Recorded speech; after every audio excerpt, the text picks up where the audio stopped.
अब मैं माननीय केंद्रीय गृह एवं सहकारिता मंत्री महोदय से अनुरोध करूंगा कि वे अपने सारगर्भित शब्दों से इस सभागार में उपस्थित सभी गणमान्य प्रतिनिधियों का मार्गदर्शन करें। महोदय।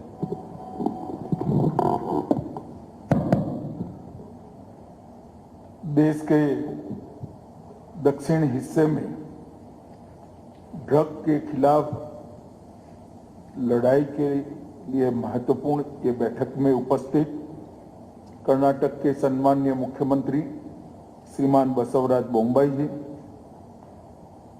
गृह मंत्री कर्नाटक श्री ज्ञानेंद्र जी, प्रशासक लक्षद्वीप श्री प्रफुल्ल पटेल जी, गृह मंत्री पांडिचेरी श्री ए नमः जी, आबकारी मंत्री केरल एम.बी. राजेश जी, श्री अजय भल्ला जी, गृह सचिव भारत सरकार, श्रीमती अंजलि भावरा जी, सचिव सामाजिक और न्याय और अधिकारिता मंत्रालय भारत सरकार, श्री एस.एन. प्रधान डीजीपी एनसीपी और आज आए हुए सभी राज्य सरकार और केंद्र सरकार की सभी एजेंसियों के प्रतिनिधिगण, अधिकारीगण, सभी को नमस्कार। मित्रों, आज की एक बैठक समग्र देश के हर हिस्से में ड्रग के खिलाफ जो लड़ाई मोदी जी के नेतृत्व में भारत सरकार के गृह विभाग ने हाथ में ली है, वो क्षेत्रीय बैठक की परंपराओं का एक हिस्सा है। इस बैठकों के माध्यम से ड्रग के खिलाफ जो लड़ाई है, ये कोई एक सरकार की लड़ाई न रहते हुए सभी सरकारों के सभी departments whole of government approach के साथ में आए और सरकारों से भी आगे बढ़कर ये लड़ाई समाज की लड़ाई बने, जनता की लड़ाई बने और अंततोगत्वा हम ड्रग के दूषण से देश को मुक्त कर पाए। यही इस बैठक का उद्देश्य। ड्रग, ये हम सब जानते हैं, व्यक्ति, समाज और देश के लिए कैसा नासूर है कि जिसको समय रहते कंट्रोल न किया गया हो तो फिर वो कंट्रोल में आना असंभव हो जाता है। इसलिए हमने आजादी के अमृत महोत्सव के वर्ष में भारत सरकार के गृह विभाग ने नशा मुक्त भारत का एक लक्ष्य सिद्ध किया है। मोदी जी ने हमारे सामने ड्रग फ्री सोसाइटी का लक्ष्य रखा है और हम सब ने इसको साथ में लेकर एक साझा प्रयास से इसको आगे ले जाना है। प्रधानमंत्री जी ने 2047 तक प्रमुखतः 2 लक्ष्य देश की जनता के सामने रखे हैं। एक, 2047 में जब देश की आजादी की शताब्दी मनाई जाए, ये राष्ट्र संपूर्ण विकसित राष्ट्र हो और 2025 तक ये देश $5 ट्रिलियन की इकोनॉमी बने। ये दोनों लक्ष्यों को अगर हमने तय करना है तो ड्रग फ्री सोसाइटी इसकी बुनियादी जरूरियात है और इसके खिलाफ जो लड़ाई है, कोई एक सरकार, कोई एक डिपार्टमेंट लड़ेगा तो हम सफल नहीं हो पाएंगे। देश की सारी सरकारों ने साथ में मिलकर आके लड़ना पड़ेगा। देश की सभी सरकारों के सभी विभागों ने एक साथ मिलकर ये लड़ाई लड़नी पड़ेगी और इससे आगे ले जाकर ये लड़ाई को घर घर की लड़ाई, जन जन की लड़ाई बनाने की दिशा में हमने आगे बढ़ना पड़ेगा।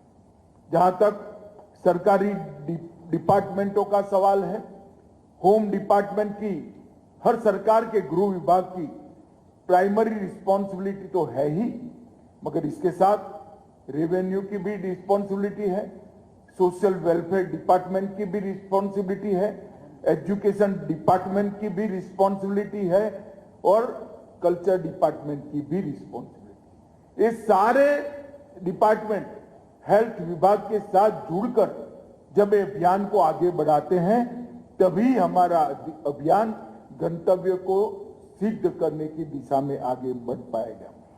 विगत 4 साल से हमने इस अभियान को अलग डायमेंशन खड़े करने का प्रयास किया है। हमें एडिक्शन में एडिशन न हो, इसको लक्ष्य रखते हुए एडिक्शन के एलिमिनेशन के खिलाफ एडिक्शन के एलिमिनेशन के तरफ ध्यान दिया है। इसके लिए ड्रग का डिटेक्शन, नेटवर्क का डिस्ट्रक्शन, कल्प्रिट का डिटेंशन और एडिक्ट का रिहेबिलिटेशन, ये 4 प्रमुख स्तंभों पे हमने हमारी कार्य योजनाएं बनाई है। जब तक ड्रग के समूचे कारोबार के तंत्र का डिटेक्शन नहीं करते, तब तक हम सफल नहीं हो पाते। इसलिए मैं सभी सर्दन राज्यों की एजेंसियों को और राज्य सरकारों को कहना चाहता हूं कि हमारे अप्रोच के अंदर हमने बदलाव लाना पड़ेगा। हमने बॉटम टू टॉप और टॉप से बॉटम इन्वेस्टिगेशन का अप्रोच लेना पड़ेगा। बॉटम टू टॉप मतलब एक सबसे बड़ा, जैसे अभी प्रफुल्ल भाई ने कहा, दरिया के अंदर हमारे कोस्ट गार्ड के मित्रों ने आईबी और रॉ की सूचना के आधार पर ढेर सारे मादक द्रव्य पकड़े, तो वो एक इंडिविजुअल केस नहीं है, वो देश में कहां आना था, आकर छोटी सी छोटी व्यक्ति तक कैसे पहुंचना था, तो वो केस को वहां से पकड़कर इसके संपूर्ण वितरण की व्यवस्था को नष्ट करने तक ले जाए। और एक व्यक्ति मादक द्रव्यों का सेवन करते हुए पकड़ा जाता है तो वो तो रिहेबिलिटेशन के लिए प्रयास करेंगे, परंतु उसको कहां से मिला और वहां से लेकर देश में कहां से घुसा तक का इन्वेस्टिगेशन करना पड़ेगा। तो टॉप टू बॉटम और बॉटम टू टॉप अप्रोच से ही एक तंत्र को हम समाप्त कर सकते हैं। ड्रग के तंत्र का डिटेक्शन तभी हो सकता है। किसी भी केस को हम इंडिविजुअल केस नहीं ले सकते। ड्रग इतना सेंसिटिव, एक प्रकार से तीव्रता के साथ नष्ट करने की इस तंत्र को जरूरत है। इसको संवेदनशीलता के साथ हमने ले। ड्रग का केस कहीं पर भी डिटेक्ट होता है तो नीचे से ऊपर और ऊपर से नीचे तक के पूरे तंत्र को नष्ट करने तक इन्वेस्टिगेशन को हमने समाप्त नहीं कर, तभी ड्रग का डिटेक्शन और नेटवर्क का डिस्ट्रक्शन हो सकता है। कल्प्रिट का डिटेंशन हमने बहुत हल्के से, मैं बड़े दुख के साथ कहता हूं, कई बार नजर में आता है कि हम बहुत हल्के से इस इन्वेस्टिगेशन को लेते हैं। हमारे पास कठोर से कठोर प्रावधान हमारे कानून के अंदर, एनडीपीएस एक्ट का उपयोग हम ढंग से नहीं कर रहे।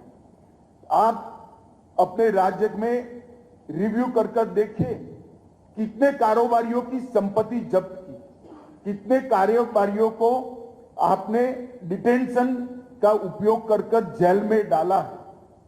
आसानी से किसी की बेल नहीं होनी चाहिए।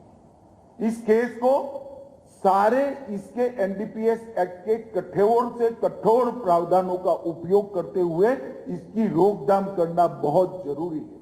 और ढेर सारे पोर्टल एनसीबी ने बताए जिसके अंदर आपको कानूनी मार्गदर्शन भी मिल सकता है, केस की सक्सेस स्टोरी भी इसके अंदर उपलब्ध है, और जरूरत पड़े तो सीधा एनसीबी का संपर्क कर आप गाइडेंस भी ले सकते हैं।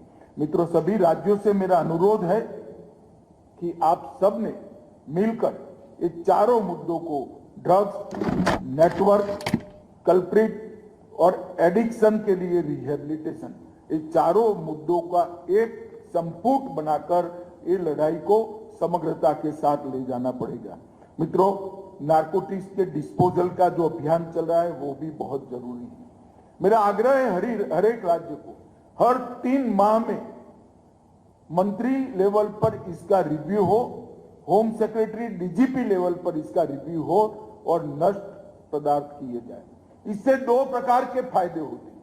कई बार मादक द्रव्यों को पुलिस की और तंत्र की कस्टडी से चुराने के भी बहुत सारे मामले मेरे पास पत्रों के माध्यम से गृह मंत्रालय तक पहुंचे। एक तो रुकेगा और दूसरा इससे ये लड़ाई में जोम आएगा, उत्साह बढ़ेगा। लड़ने वाले सभी लेवल के हमारे सहयोगी हैं, उनका उत्साह इससे बढ़ना है। और मुझे इस बात का आनंद है कि हमने 75वीं आजादी की वर्षगांठ के अवसर पर 75 दिनों में 75,000 किलो ड्रग को डिस्पोज करने का एक लक्ष्य रखा था। और आज मैं कह सकता हूं कि एनसीबी ने वो लक्ष्य को तो सिर्फ 60 दिनों के अंदर पूरा कर दिया, परंतु अब तक लगभग 5,94,620 अप्रोक्सीमेटली 6 लाख किलोग्राम ड्रग्स को नष्ट करने में हमें सफलता मिली है। ये हम सबकी सहयोग से बहुत बड़ी उपलब्धि है। और आज भी जो मैं ड्रग नष्ट किया गया है, इसका मूल्य 8,400 करोड़ से 8,400 करोड़ से भी ज्यादा है। मित्रों, ये बहुत बड़ी हम सबकी साझा उपलब्धि है। मैं सभी राज्यों के तंत्रों को और सभी राज्यों की चुनी हुई सरकार को, भारत सरकार की ओर से, देश के प्रधानमंत्री जी की ओर से बहुत बहुत बधाई देना चाहता हूं। कोऑपरेशन, कोऑर्डिनेशन और कोलैबोरेशन, ये 3 सूत्र के आधार पर ही ये लड़ाई को हम होल ऑफ गवर्नमेंट अप्रोच के साथ लड़ सकते हैं। हमने, राज्य ने नीचे एक ऐसा तंत्र विकसित करना पड़ेगा, हर जिला के साथ राज्य इकाई का कोऑपरेशन, कोऑर्डिनेशन और कोलैबोरेशन हो, और हर राज्य का भारत सरकार के साथ कोऑपरेशन, कोऑर्डिनेशन और कोलैबोरेशन हो। और विद इन गवर्नमेंट जो 6 डिपार्टमेंट इसके लिए काम कर सकते हैं, वो 6 के 6 डिपार्टमेंट का कोऑपरेशन, कोऑर्डिनेशन और कोलैबोरेशन हो, वो बहुत जरूरी है। हम सब ने यहां से जाकर ये 3 जो सूत्र है, इसको सरलता से कहूं तो संस्थागत संरचना की मजबूती करना, सभी नार्को एजेंसियों का सशक्तिकरण करना और विस्तृत जागरूकता अभियान, इसके लिए हमने प्रयास करने पड़ेंगे। मित्रों, मैं आप लोगों से जानकारी भी साझा करना चाहता हूं कि हमने जो अभियान जून 19 से लिया है, इसको काफी सफलता मिली है। ये आंकड़े का कंपैरिजन डिपार्टमेंट की और सरकारों की हौसला अफजाई के लिए, कोई अन्यथा न ले इसको। 2006 से 13 तक का एक कालखंड निकाल ले तो 1257 व्यक्ति अरेस्ट किए गए थे, और 2014 से 22 तक 3,544 व्यक्ति 3,544 अरेस्ट हुई है। 181% इंक्रीज है, वो कभी भी आजादी के बाद नहीं आई। कुल अरेस्ट में अंदर ये कुल मामले हैं, और अरेस्ट के अंदर पहले 1363 अरेस्ट हुए थे, 1363, और अब 5,408 अरेस्ट हुए हैं। अरेस्ट में अप्रोक्सीमेटली 300% की वृद्धि है। मामले, केस रजिस्टर करने में 181% की वृद्धि और अरेस्ट में 296% की वृद्धि।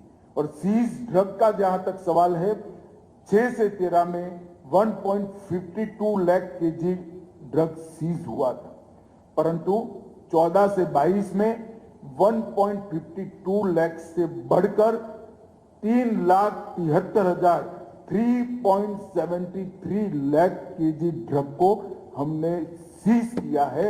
ये लगभग 2 गुना है, 100% इंक्रीज है।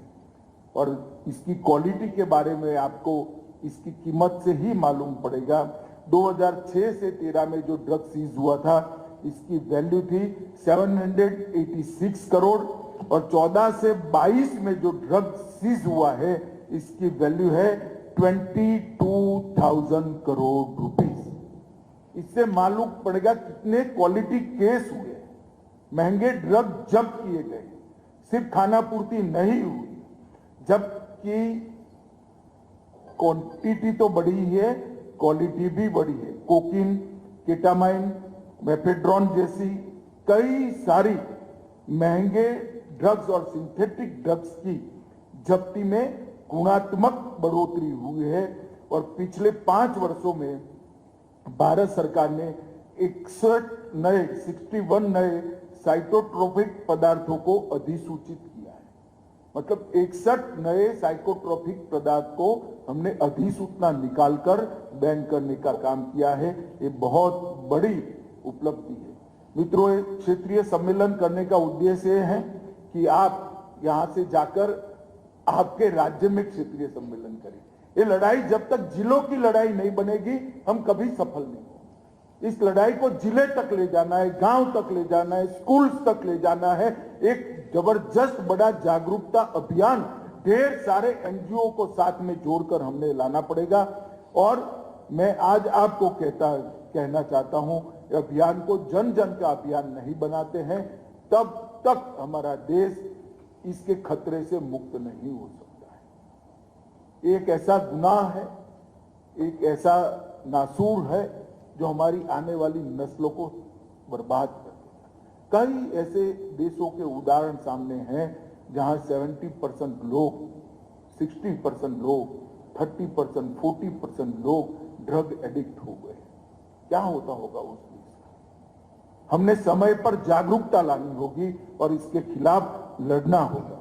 मैं आज जब दक्षिण छोर पर आया हूं, तब महासागर मार्ग और तटीय सुरक्षा पर भी फोकस बढ़ाने की जरूरत है। ये बात ठीक है कि विगत 3 सालों में हमारे महासागर की सुरक्षा करने वाली एजेंसियां, नेवी और तटरक्षक ने बहुत अच्छा काम किया है और कुछ राज्यों की पुलिस ने भी बहुत अच्छा। मैं उनको बहुत बहुत बधाई देना चाहता हूं, परंतु ये पर्याप्त नहीं। हमारा समुद्री मार्ग पूरी दुनिया में कहीं पर भी नार्कोटिक्स जाने के लिए खुला नहीं रहना चाहिए। हमारे 3 प्रमुख मार्गों में दक्षिणी मार्ग जो है, मकरान तट से हिंद महासागर क्षेत्र का जो मार्ग है, इसमें हमारी चौकसी बढ़नी चाहिए और ये हमारे लिए चिंता का विषय है। पाकिस्तान से ईरान होते हुए ज्यादातर समुद्री जहाज पर ड्रग लोड होती है और लंका से लेकर अफ्रीका तक जाती है। हमने इसको रोकना होगा, क्योंकि जब तक ये नहीं रोकेंगे, हमारे यहां भी ड्रग आते हुए हम रोक नहीं सकते हैं। हम ऐसे ईज के साथ नहीं रह सकते हैं कि ये तो बाहर जा रहा है। जो बाहर भेज रहे हैं, उनका अगर आर्थिक नुकसान आपने नहीं किया, उनको चोट नहीं पहुंचाई, उनको क्षतिग्रस्त नहीं किया, तो वो कल हमारे यहां भी भेजेगी। हमारा उद्देश्य होना चाहिए कि दुनिया में कहीं पर भी ड्रग का व्यापार करने वाले व्यक्ति को, इंस्टीट्यूशन को और व्यापारियों को हमने वीक करना है, उसको नेस्त नाबूद करना है। समुद्री मार्ग से तस्करी रोकने हेतु एक बहुत बड़ा अभियान भारत सरकार ने लिया है। 60 से 70% नार्कोटिक्स आज समुद्र मार्ग से तस्करी होने के आंकड़े, अनकन्फर्म आंकड़े हमारे पास है। इसके लिए एनकोड कमेटी की बैठक में कोस्ट गार्ड, नेवी और पोर्ट अथॉरिटी को भी अब स्टेक होल्डर बनाया गया है। तो स्टेट लेवल की जो एनकोड कमेटी की बैठक होती है, इसमें विशेषकर दक्षिणी राज्यों में कोस्ट गार्ड, नेवी और पोर्ट अथॉरिटी को भी रिस्पॉन्सिबिलिटी के साथ हिस्सा ले और वो रिस्पॉन्ड करे। इसके लिए हमने प्रोएक्टिव होकर प्रयास करने पड़ेंगे। मित्रों, आज मैं जब यहाँ आया हूं, तब एनकोड के तंत्र के बारे में भी जरूर बात करना चाहता हूं। 2019 के बाद एनकोड के तंत्र में 2 बार बड़े बड़े बदलाव किए गए हैं। अब 4 स्तरीय एनकोड की व्यवस्था अस्तित्व में आई है। शीर्ष स्तर पर एनकोड समिति है जो राष्ट्रीय स्तर पर सभी एजेंसियों का कोऑर्डिनेशन करती है। कार्यकारी स्तर पर भी केंद्रीय स्तर पर एक एनकोड समिति है। राज्य स्तरीय एनकोड समिति है जो मुख्य सचिव की अध्यक्षता में है, और जिला स्तरीय एनकोड समिति है जो डिस्ट्रिक्ट कलेक्टर की अध्यक्षता में। बड़े विनम्रता से एनसीबी डायरेक्टर ने बताया कि भाई आप लोग अपलोड नहीं करते हो, इसलिए कई जिला कमेटी की बैठकों के आंकड़े शून्य है। मगर मैं निर्ममता से बात करना चाहता हूं, आज भी जिला की एनकोड समिति की बैठकें नहीं होती, और मैं अपने आप सभी को बताना चाहता हूं, जब तक जिला स्तर की एनकोर समिति की बैठकें नहीं होगी तब तक सफलता नहीं मिलेगी। और जो पोर्टल बना है इसमें इसको आप रेगुलरली आपके राज्य से अपग्रेड करते जाइए। समग्र देश को उत्साह बढ़ता है, ये लड़ाई को एक ताकत मिलती है कि 500 जिलों ने डिस्ट्रिक्ट लेवल की मीटिंग कर ली। ये जो नहीं करते इसके लिए प्रेरणा का स्रोत बन सकता है, परंतु जिला स्तर की बैठकें हमने करनी चाहिए। इसके लिए मैं आप सभी को बहुत आग्रह के साथ विनती करना चाहता हूं। एक संयुक्त समन्वय समिति भी बनाई है जो बहुत अच्छे तरीके से काम कर रही है। एक सिम्स ई पोर्टल भी बनाया है, वो ट्रेड एनालिसिस और डेटाबेस मैनेजमेंट का आपको जानकारी देता है। केंद्रीकृत एनकोड पोर्टल भी बनाया है जो डेटा इंटीग्रेशन का काम करता है और नॉलेज मैनेजमेंट सिस्टम के रूप में आपके लिए उपलब्ध है। और हमने एनसीबी का उन्नयन भी, अपग्रेडेशन भी काफी किया है। 5 नए अंचल कार्यालय बनाए दिए गए हैं, देहरादून, अमृतसर, मंडी और अजमेर। और इसके साथ साथ जुड़े हुए जो पहले से रांची, भुवनेश्वर, इम्फाल, गोवा, मंदसौर, कोचीन, मदुरई और हैदराबाद, तो ये सारे अंचल कार्यालयों के माध्यम से एनकोड आपकी एनसीबी आपकी सहायता के लिए हमेशा उपलब्ध है।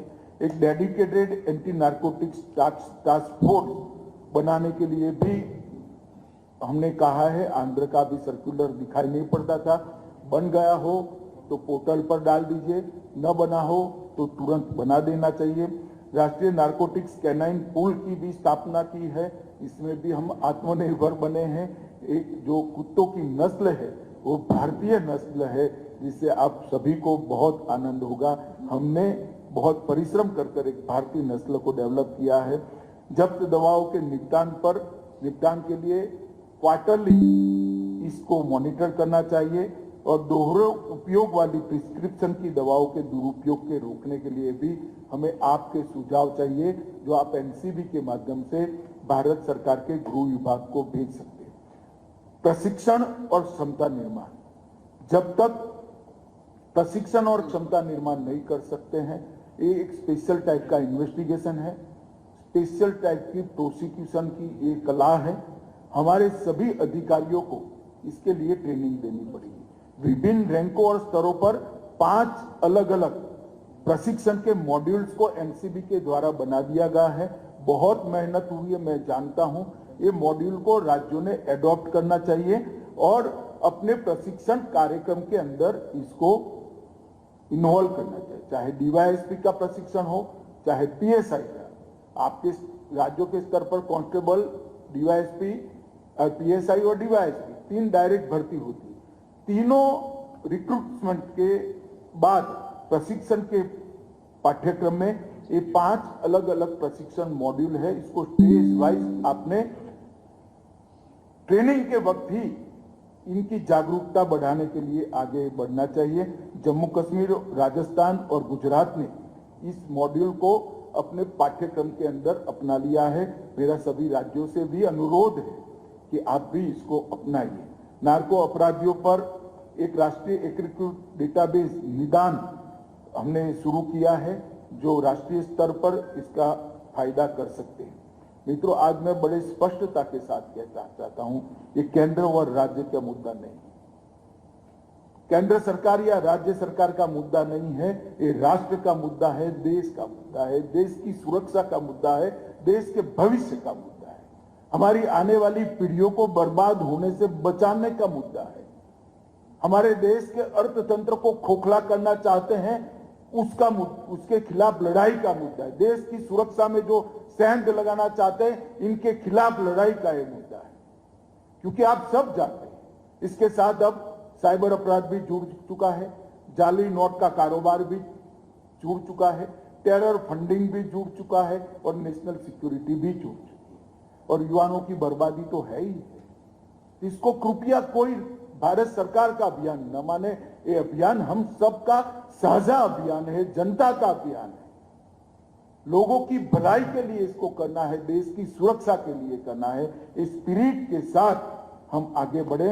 और फिर से मैं एक बार नेटवर्क का मॉड्यूल इन्वेस्टिगेशन पर थ्रस्ट देना चाहूंगा कि कोई भी इन्वेस्टिगेशन राज्य सरकार का आइसोलेशन में न हो, टॉप टू बॉटम और बॉटम टू टॉप इन्वेस्टिगेशन पर जब तक हम थ्रस्ट नहीं देंगे ये नहीं होगा।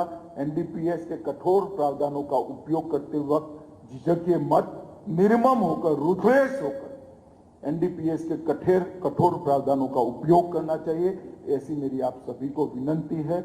आज आप सब यहाँ पर आए हैं, मुझे विश्वास है आपको ढेर सारा साहित्य भी एनसीबी की ओर से दिया जाएगा। इसका उपयोग कर अपने अपने राज्य के अंदर ये अभियान को गति दीजिए और मोदी जी का जो लक्ष्य है 2047 में नशा मुक्त भारत, नशा मुक्त समाज, इस लक्ष्य को हम सब सिद्ध करें, यही आप सभी से अभ्यर्थना है। वंदे मातरम, भारत माता की जय।